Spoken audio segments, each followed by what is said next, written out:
자, 들어가도 했어요. 몇 분 많이 안 오신 것 같네. 날이 추워서 그런가. 버스도, 여기도 파업하죠. 자, 12페이지 보겠습니다. 우리가 저번 주에 암기할 거 좀 암기하고 끝냈으니까 오늘 마무리 좀 하자고요. 12페이지. 자, 부동산 특성이 뭡니까? 물어보면, 부동산이 가지고 있는 특별한 성질. 근데 그 중에 항상 부동산은 민법에서 뭐라고 정의되어 있어요? 토지, 정착물. 그 중에 토지가 항상 주된 부동산이죠. 그래서 부동산 특성하면 토지의 특성, 토지의 특성. 그리고 크게 자연적 특성과 인문적 특성으로 나눠지고, 자연적 특성, 인문적 특성에서 7개, 두 문자로 따면 부부, 영계, 용병사. 혹시 이거 한번 빵꾸노트 한번 살짝 펴봤어요? 나는 펴봤다. 야, 이 책에 이런 게 있었어? 아직도 지금 이렇게 본다.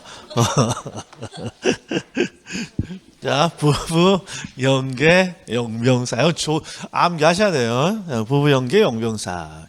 자, 그리고 자연적 특성이 시험에 많이 나온다 했어. 자연적 특성이. 자, 그래서 자연적 특성에 이제 공부할 때는 의미가 크게 중요치 않지만 이제 한 번씩은 읽어봐야죠. 자, 토지의 물리적 위치라고 돼 있어요. 오늘 이거 합니다. 물리적 위치 하면 물리는 항상 외형적인 위치라고 그랬죠. 이 장소야, 장소.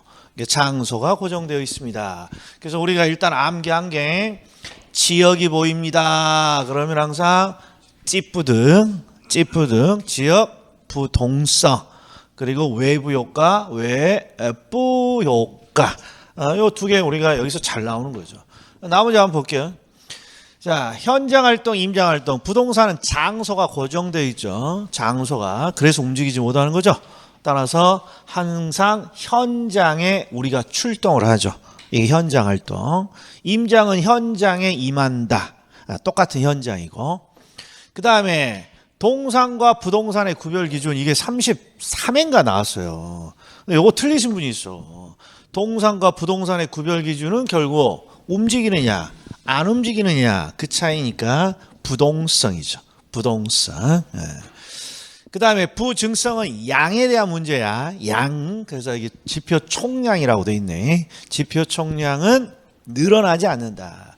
자, 지표 총량이 늘어나지 않는다는 건 지표 총량을 인간이 생산할 수 없다는 거죠. 생산. 그래서 생산비 법칙의 부정은 생산이 부정된다. 생산을 할 수 없다. 이런 식으로 번역을 하고.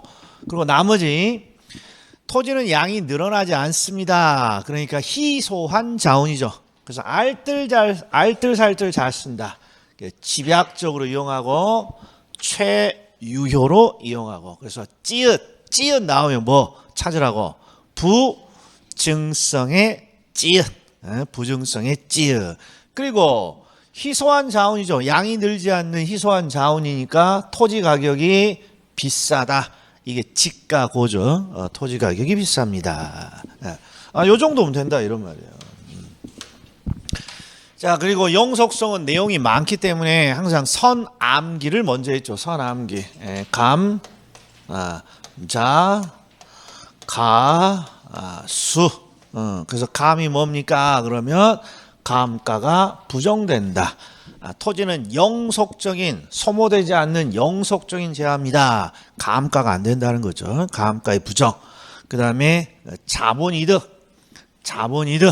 자본이득은 가격 상승의 이득. 자, 토지는 가격 상승의 이득을 확실히 얻을 수 있다. 이유는 소모되지 않으니까 가격이 오를 때까지 뭐 할 수 있다. 기다릴 수 있습니다. 자, 그 다음에 가치정의 수의관원법은 항상 세트 메뉴예요. 가수. 그래서 감자 가수야. 자, 가치정의는 항상 부동산의 가치는 뭘로 측정을 한다? 과거나 현재가 아니라 장래 얼마의 이익을 가져다 줄 수 있습니까?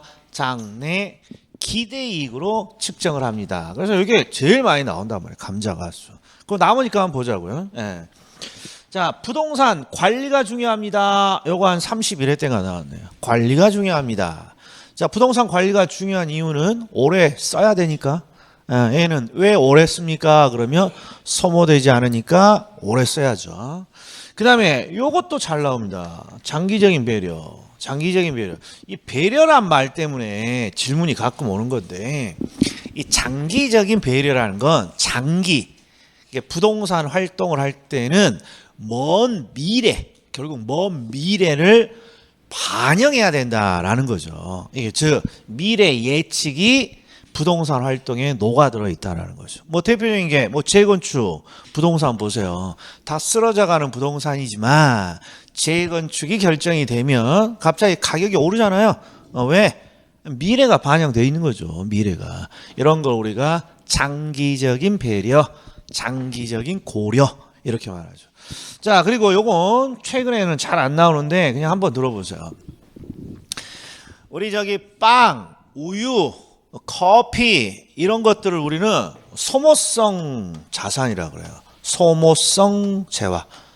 빵, 우유, 커피 금방 소모되고 사라지는 재화죠. 그런데 이런 빵, 우유, 커피 같은 이 소모성 자산은 임대차라는 개념이 없어요. 뭐 빵을 임대차 합니다. 뭐 커피를 임대차 합니다. 이거 있어요? 커피를 누가 시켜서 사갖고 왔습니다. 이런 건 있지만 임대차 한다는 건 없잖아요. 그러니까 왜 이런 소모성 자산은 임대차를 못하니? 이게 근거예요. 자, 보세요. 토지는 영속적인 재화예요. 토지는 영속성을 갖는 재화. 이게 영속성이죠. 그럼 보세요. 빵, 우유, 커피는 금방 소모되는 소모성 자산. 토지는 영원 불멸의 자산. 그럼 그 중간에 있는 게 있어요. 건물이라든지 자동차라든지 뭐 가구, 가구 요런 것들, 전자제품 요런 것들을 무슨 재화라고 하죠? 우리가 내구재라고 하죠. 그래서 이게 가운데에 내구성을 갖는 재화 있어요. 이게 건물은 영속적인 재화는 아니죠. 그런데 그러면 영속성이 아니라 어떤 성질을 가지고 있니? 그러면 영속성은 아니지만 내구성을 갖고 있습니다. 우리 흔히 내구재라고 하죠. 내구성은 이 내가 내용연수, 사용기간이에요. 사용기간이 이게 오래 구여요. 오래 사용한다라는 뜻이에요. 그래서 건물, 자동차 이런 것들은 오래 사용하는 내구성을 갖는 재화인데 최소한 임대차는요.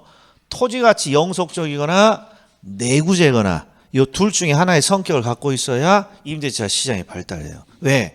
이 금방 소모되는 자산은 그 금방 소모되니까 그 사이사이에 임대차 기간을 넣을 수가 없어요. 아니 뭐 산부인은 없어지는 게 뭐 커피, 빵, 우유인데 무슨 임대차를 하겠어요. 최소한 30년, 50년 그 이상은 이용할 때 그 사이사이에 뭘 넣을 수 있다. 임대차를 넣을 수 있죠. 그래서 토지에서는 이게 가끔 지금은 안 나옵니다만 옛날에는 잘 나왔어요. 토지에 왜 임대차 시장이 발달되어 있니? 그러면 토지는 영속적이니까 내가 필요 없어 지금. 내가 필요 없으면 달아지는 재화가 아니잖아요. 그럼 누구한테? 남에게 빌려주고 뭔가 임대료를 대신 받을 수 있다. 이런 논리예요.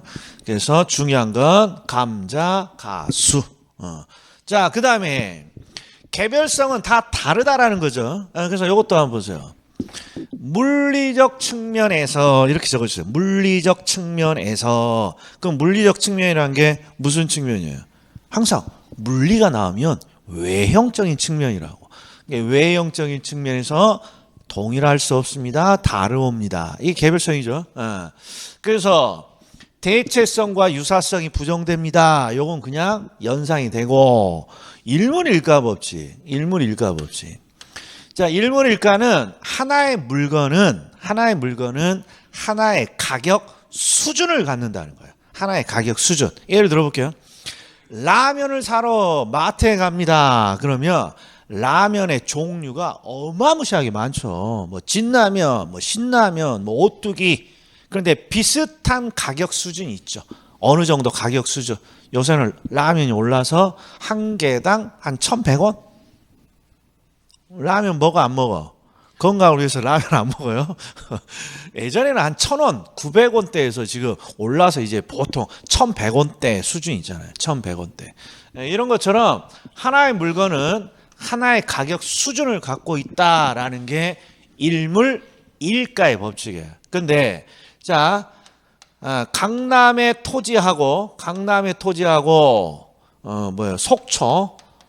속초의 토지를 비교해 보면 똑같은 토지지만 가격 수준이 비슷할 것 같아? 비슷 안 할 것 같아? 그렇죠. 10,000배 차이 나는 토지도 있다고. 그러니까 기본적으로 토지는 일물일가의 법칙이 부정됩니다. 이게 일물일가 법칙 부정이에요. 요놈 연상을 여기다가 한 글자를 집어넣으면 된다고 했죠. 일물일가라고 읽지 말고 일물일깨의 법칙의 부정. 그럼 개별성이겠지. 연상 코드예요. 빨리빨리 찾는 방법이 일물일깨 법칙의 부정. 그리고 수익과 가격이 개별화됩니다. 개별 나왔으니까 개별성이겠지. 예? 수익과 가격이 다 다르다라는 뜻이고, 개별 분석이 뭔지 모르겠지만 개별 나왔으니까 개별성이겠지. 이렇게. 이게 우리가 저번 주에 하고 암기 좀 해달라고 한 내용이죠. 그럼 이제 어디로 가느냐? 자, 인문적 특성으로 가. 인문적 특성. 인문적 특성은 시험에 많이 안 나와요. 그런데 일단 뭐가 있는지는 알고 있어야죠. 용병사. 자, 놀라운 일이에요. 자연적 특성이 시험에 많이 나오니까 자연적 특성을 많이 해요. 부부, 연계. 예, 그랬더니 시험에 인문적 특성이 나오면 용병사가 있다라는 것도 잊고 있는 분이 있어. 용병사. 용은 용도의 다양성. 병은 병합 분할의 가능성. 사는 좀 길죠. 사회, 경제, 행정적 위치의 가변성. 사. 그럼 봅시다. 용도의 다양성은 토지는 다양한 용도입니다. 이 끝이야. 그 중에 요거 딱 하나만 동그라미 쳐놔요. 요거 하나만. 요거. 우리 중개사 시험에서는 요것만 계속 나와. 요것만. 최유효 유형. 그런데 지금 정확히 한 4분 30초 전에 최유효 유형을 어디서 본 듯해. 최유효 유형을. 오늘 봤다. 나는 오늘 안 봤다. 안 봤다고 해봐. 그러니까 최유효 이용이요.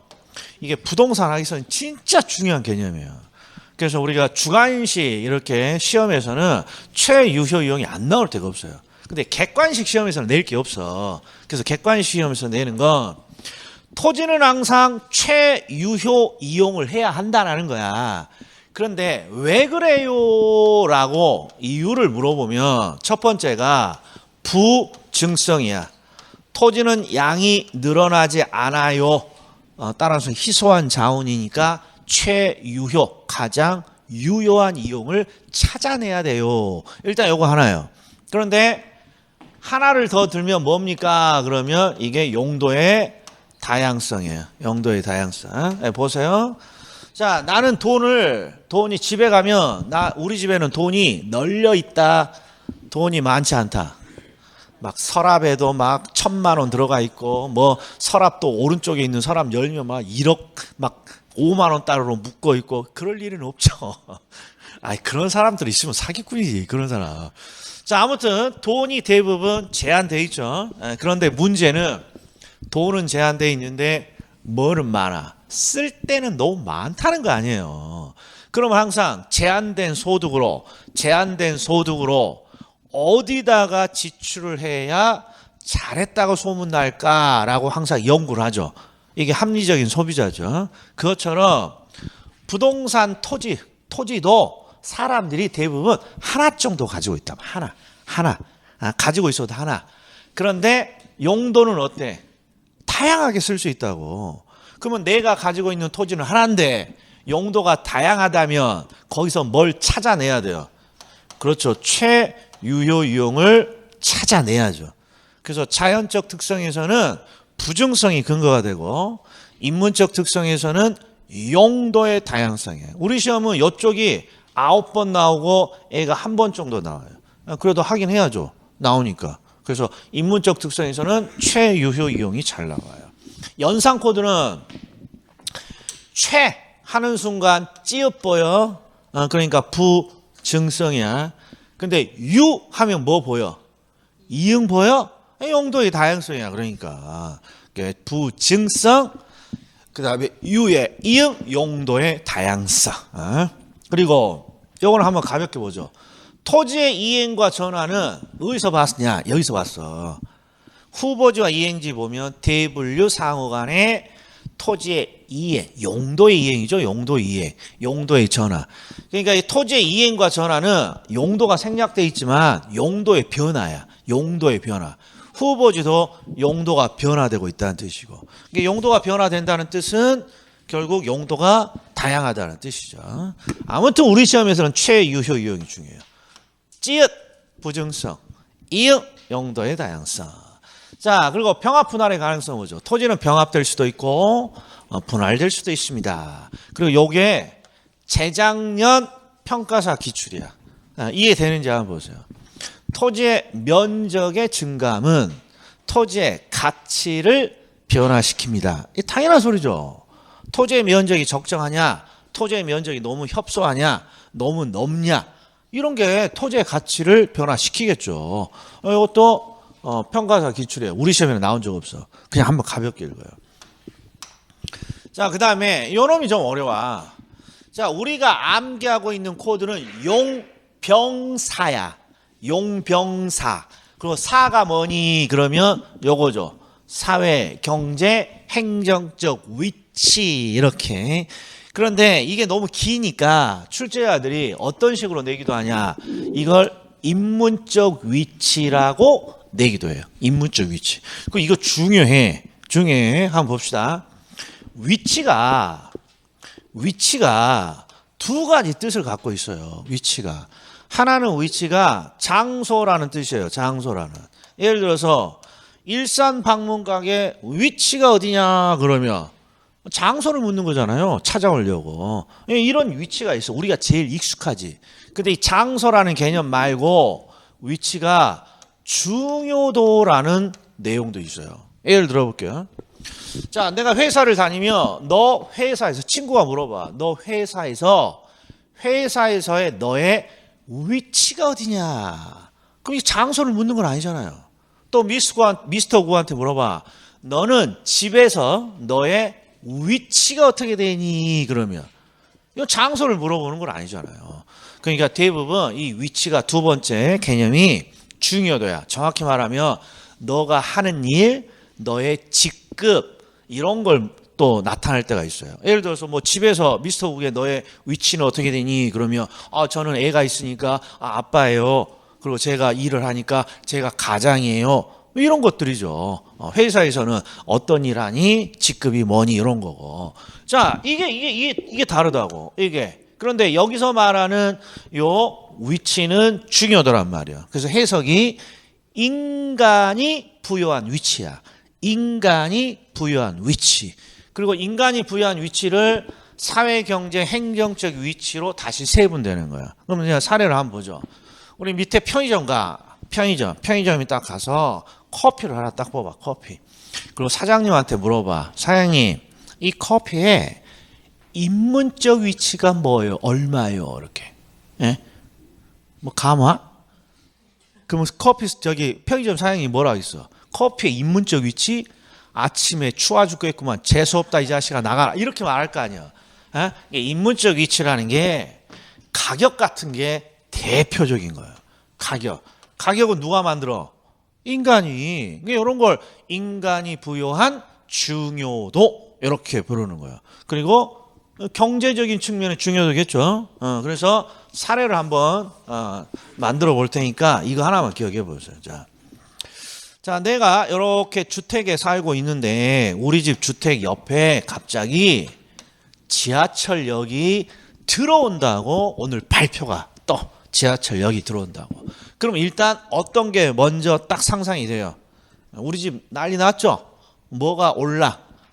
가격이 오른단 말이에요. 가격.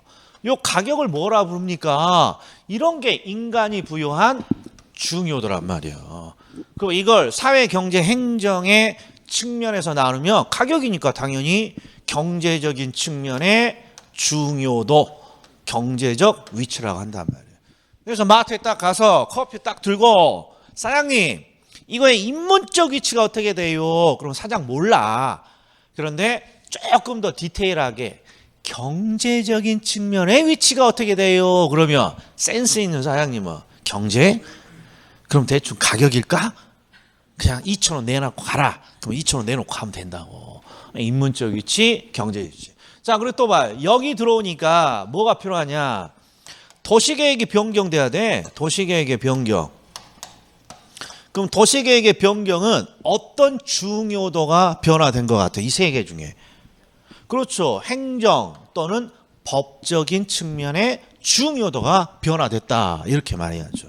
그리고 우리 동네에 지하철역이 들어온다고 하니까 이제 뭐가 달라지냐? 사람들의 선호도. 이런 거 우리가 사회적 선호도 또는 사회적인 인식이 좋아진다고. 우리 동네에 대해서. 이런 걸 우리가 사회적인 측면의 중요도 이렇게 부르는 거야. 이런 것들이 인간이 부여한 중요도, 인문적 위치인데 여기서 중요한 건 장소를 뜻하는 위치는 고정되어 있지만 인간이 부여한 중요도를 뜻하는 이 위치는 끊임없이 뭐 한다라는 게 중요해. 끊임없이 변화합니다. 이게 중요하다 이런 말. 이게 중요하다는 끊임없이 변화한다. 이걸 우리가 사회, 경제, 행정적 위치 줄이면 인문적 위치는 변화하옵니다. 이 가면성이 있어. 가면성. 자, 그러면 13페이지 한번 봐요. 13페이지. 여기는 이해보다는 키워드를 찾는 게 중요하거든요. 그래서 기출족보 한번 봐요. 기출족보. 맨 위에 13페이지. 기출족보도 뭘로 만들어놨어? 빵꾸 뚫어놨어. 기출족보도. 그러니까 동그라미 1번 딱 봤더니 웨이브 효과가 보이죠? 왜? 뿌 효과. 부동성. 그 다음에 동그라미 2번. 국지와 지역화 딱 보이잖아. 지역, 국지. 그러면 부동성. 연상은 찌뿌득. 지역 나왔으니까. 3번에 현장활동, 임장활동. 현장에 간다. 왜? 장소가 고정되어 있으니까. 부동성. 그 다음에 동그라미 4번 보셔. 끝에 재생산할 수 없다. 이렇게 시험에 나왔어. 이 기출족보니까. 재생산할 수 없다라고 나왔지만 재자 빼면 생산할 수 있다야 생산할 수 없다야. 생산할 수 없다라는 거죠. 생산할 수 없다는 거니까 생산의 부정성 여기 나와야죠.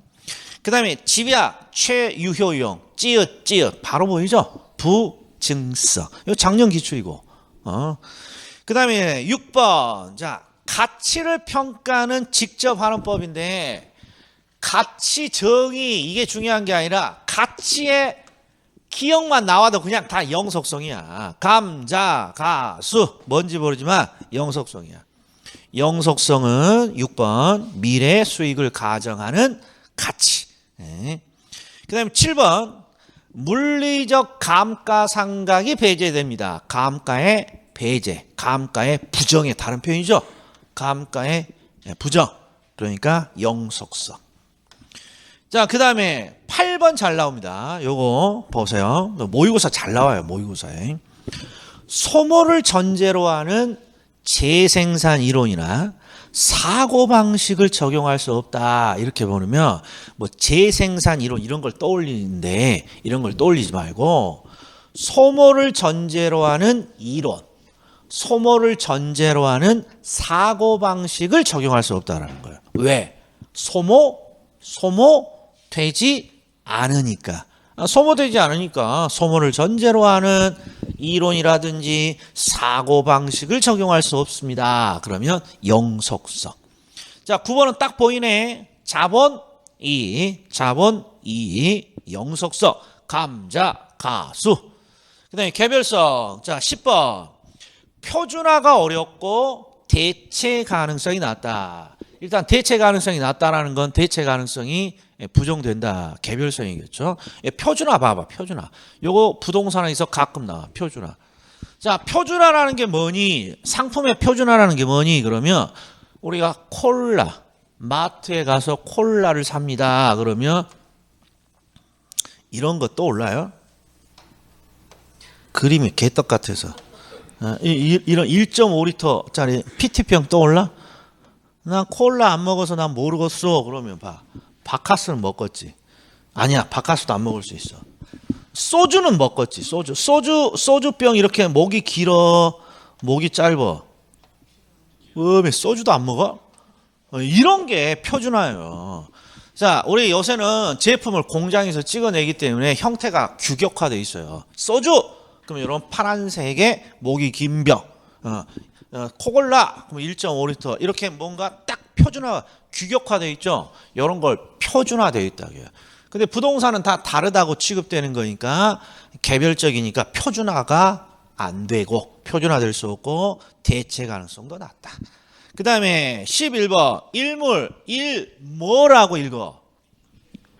일물 1 깨 법칙이 적용되지 않습니다. 그럼 개별성이겠지. 그 12번을 하지 마. 12번을 아직 배우지 않았어요.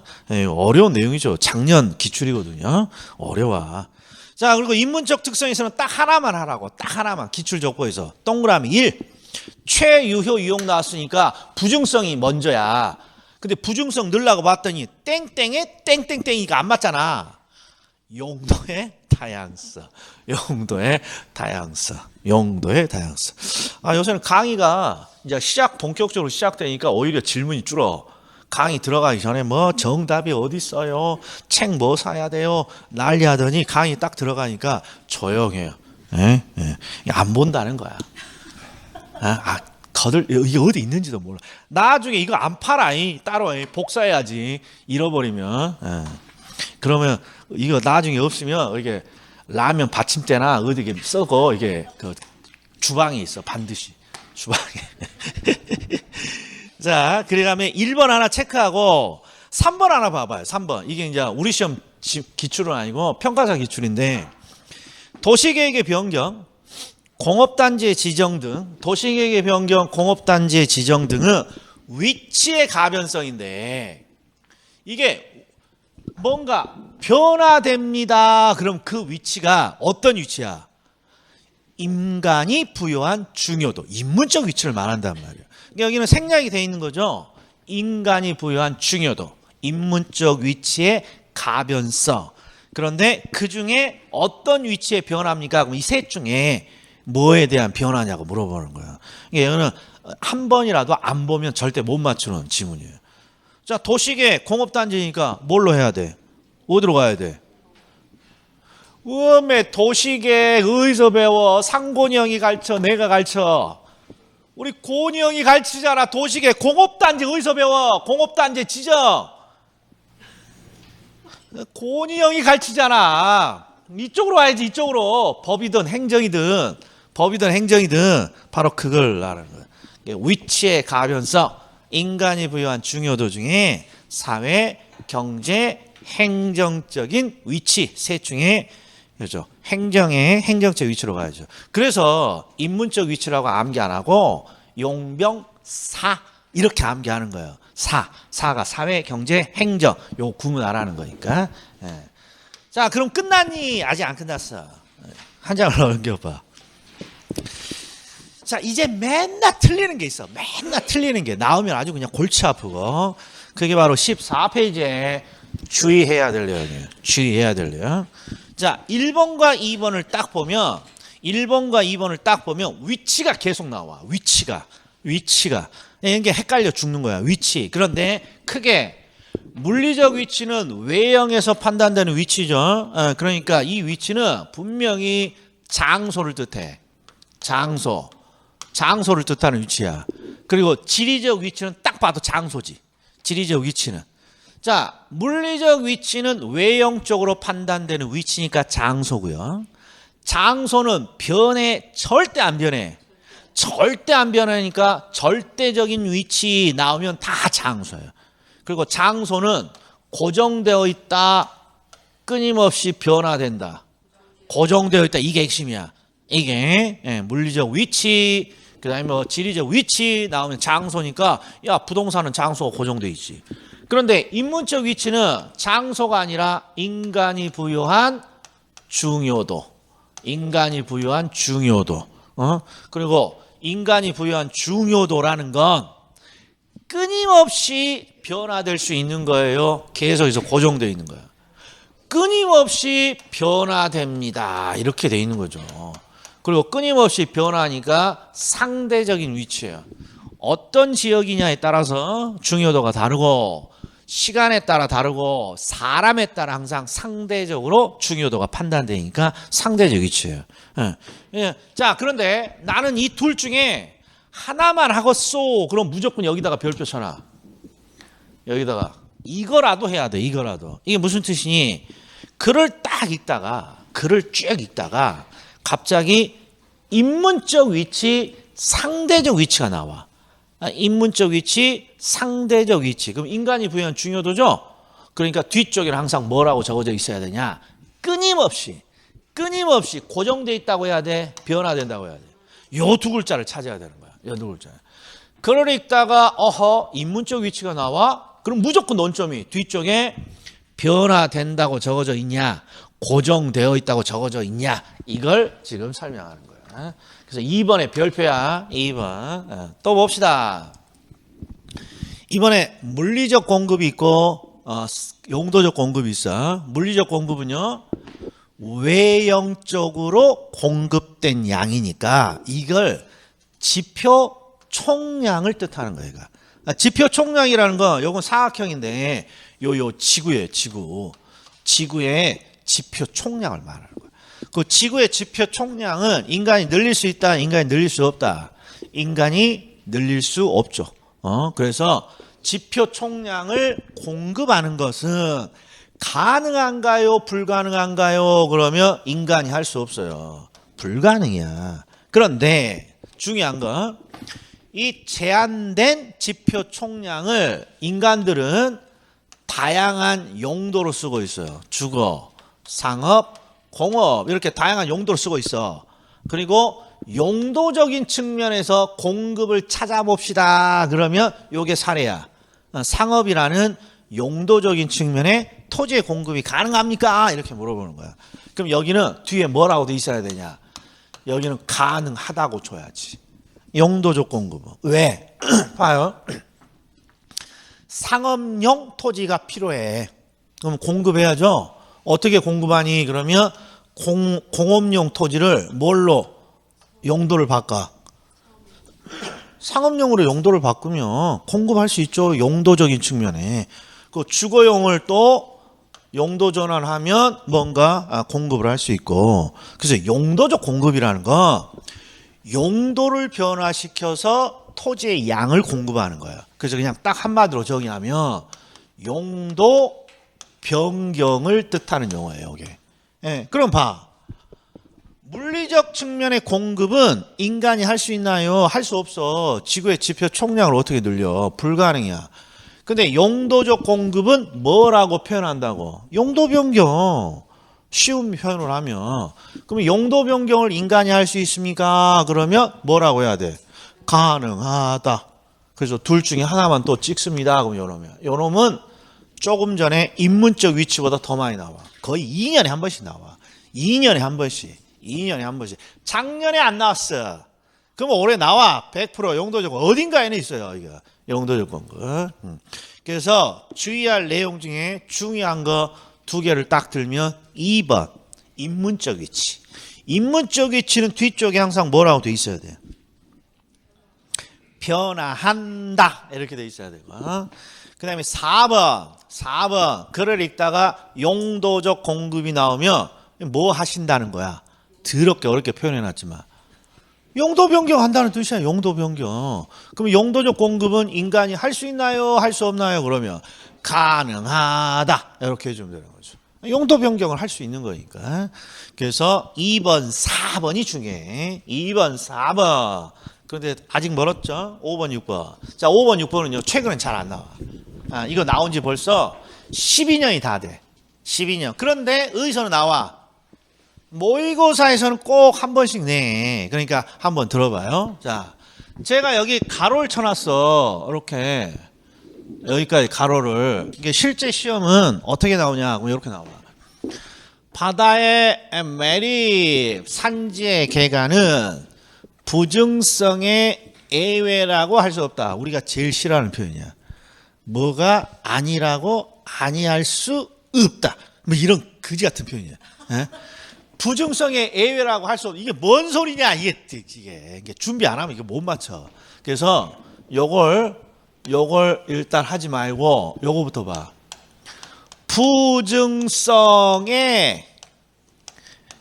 예외이다. 이렇게 시험에 잘 나오거든요. 이게 틀린 지문이야. 그럼 이게 무슨 뜻이에요? 부증성은 양을 증가시킬 수 없다는데 부증성의 예외니까 양을 늘린다 이런 뜻이야. 양을 늘린다. 이게 무슨 뜻이냐? 어떤 사람이 바다에 낚시를 하러 갔어. 낚시를. 그런데 국가가 여기다가 제방을 쌓아. 이렇게 제방을. 그리고 바다를 매립해. 지금 이렇게 덤프트럭에서 모래 계속 이렇게 뿌려대고 있죠. 그래서 바다를 이렇게 매립해. 그랬더니 갑자기 어떤 생각이 드냐? 낚시를 하는 사람이 나 부동산학에서 부증성 토지의 양을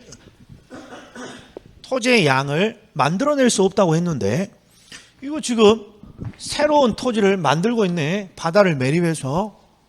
그러니까 토지의 양을 늘렸다. 즉 부증성의 예외가 되는 사례 아니니 라고 이렇게 내는 거야. 예외. 그런데 예외라고 돼 있어. 예외라고 할 수 없다고 돼 있어요.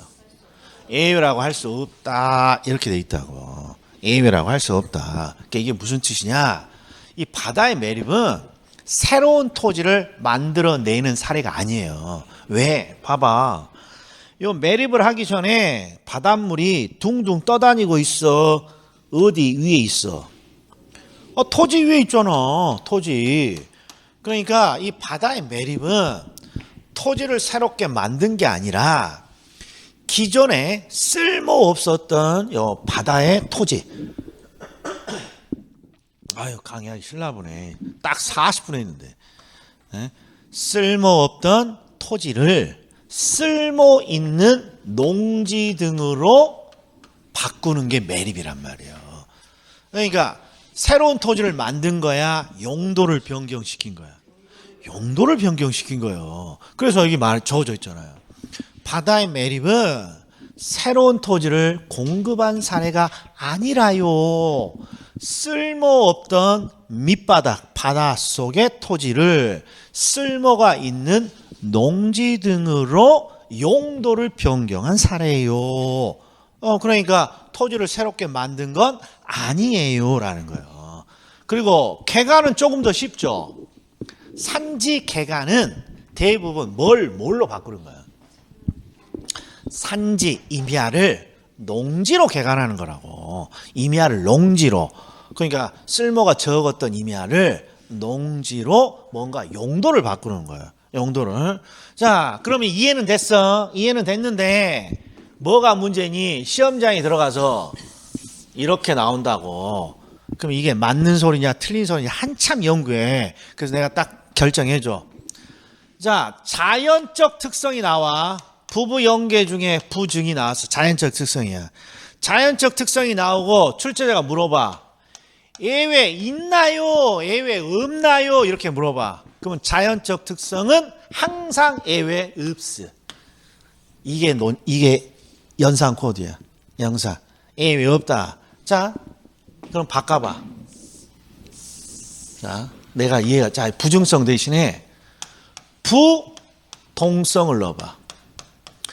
부동성이라는 자연적 특성의 예외가 있습니까? 없습니까? 물어보면 부동성의 예외가 있다는 소리는 내가 아침에 이렇게 출근하려고 학원을 딱 올 때 옆에 누가 같이 따라온다는 거야. 토지가 같이 옆에 따라오고 있다는 거 아니야. 이거 이상하네.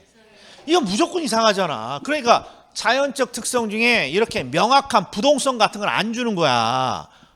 대신 그럴듯한 사례를 하나 주고 이거에 맞는 자연적 특성을 이렇게 주는 거란 말이에요. 그러니까 그냥 연구하지 말고 자연적 특성은 자연스럽게 타고난 특성이야. 그러니까 예외가 있어 없어? 예외 없다. 그냥 딱 암기하면 되는 거예요.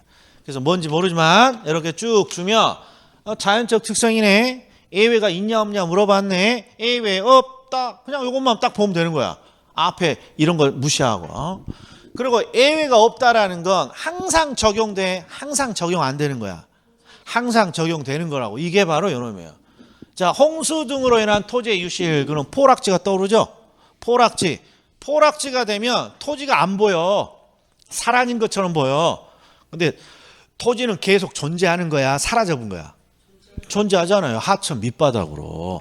그러니까 이거 역시 용도가 변경된 사례예요. 그래서 이것도 영속성의 특성이 적용된다고 해야 돼? 적용 안 된다고 해야 돼? 적용된다고. 이게 딱 하나만 기억해. 모의고사에 가끔 나오니까.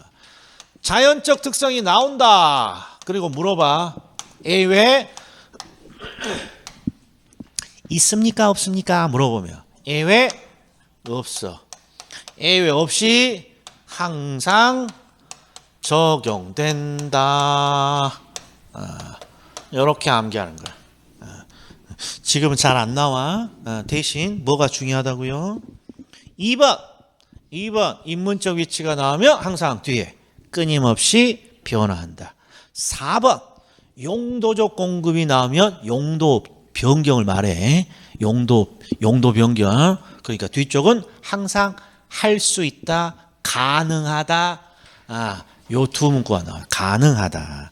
그리고 예전에 잘 나왔습니다. 5번, 6번. 자, 그리고 03번 공간 가치는 제가 안 하고 가요. 그럼 또 까톡이 꼭 와. 미스터 공 네가 안 한 거 이거 언제 하냐? 그렇지 않으면 안 해도 되냐? 이렇게 물어봐. 그럼 제가 항상 한 게 기본이야. 안 한 것은요, 그러면 할 필요 없어. 그럼 가끔씩 이런 질문을 줘요. 뭐 하려고 적어놨냐, 그러면. 한번 읽어봐. 읽을 거리 준 거 아니야. 그리고 능력이 달라. 사람들의 능력이. 그래서, 저는 딱 우리 평균에 맞춰서 강의하는 거니까 지금 제가 설명한 게 중요하죠. 자, 그리고 간만에 저랑 같이 빵꾸노트 한번 뚫어봅시다. 8페이지 한번 봅시다. 8페이지. 자, 8페이지에 보면 부동산 특성이성. 처음 공부하는 사람은 뭐부터 해야 되냐? 두 문자 영, 개, 용, 병사. 그 중에 사가 사회, 경제, 행정적 위치의 가변성. 이걸 줄여서 인문적 위치의 가변성. 그 자연적 특성은 미리 해보고 스스로 해보고 오른쪽에 양가로 2번 봐봐. 인문적 특성에서 용도의 다양성 나오면 뭐가 바로 턱 튀어나와야 돼? 최유효유. 그리고 기타, 이건 아직 안 했어. 기타. 그리고 암기하자 해서 파란색 있죠? 1.